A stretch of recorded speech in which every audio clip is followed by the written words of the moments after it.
Quelqu'un s'est posé la question de savoir si c'était bien de ne pas avoir de rapport sexuel avant le mariage et aussi si cela ne comportait pas de risques majeurs pour la stabilité du couple à l'avenir.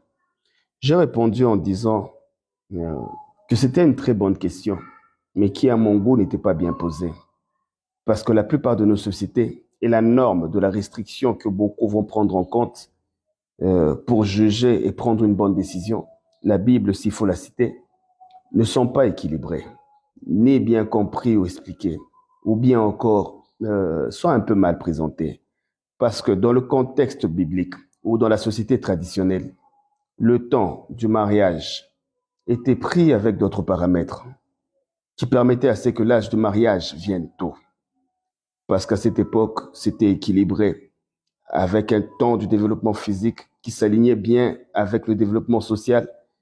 C'est parce que cela a été organisé de cette manière. Donc, les vierges et les chastes dont on parle dans la Bible, par exemple, ou dans nos sociétés traditionnelles, étaient des personnes de 13, 14, 16, c'est plus 18 ou 19 ans. Mais par le poids de la vie, la désorganisation de cette société capitalisée, des lourdes charges, des longs cursus imposés, nos vierges et nos chastes sont censés attendre le mariage, même à 30 ou 40 ans, ou même plus. Juste parce que dans cette société, il y a un manque criant des mécanismes capables d'équilibrer notre croissance physique et notre développement mental, l'aligner et la faire correspondre avec notre stabilité ou bien notre positionnement social.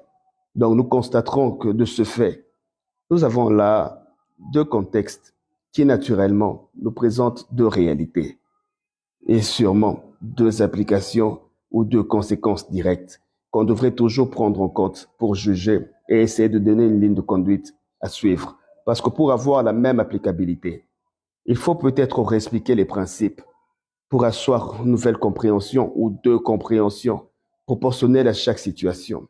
Sinon, on va débattre longtemps, chacun selon ses convictions aura peut-être raison. Mais une chose à savoir, la loi de Dieu n'est pas pour nous rendre la vie difficile, plus pour nous sécuriser et l'équilibrer.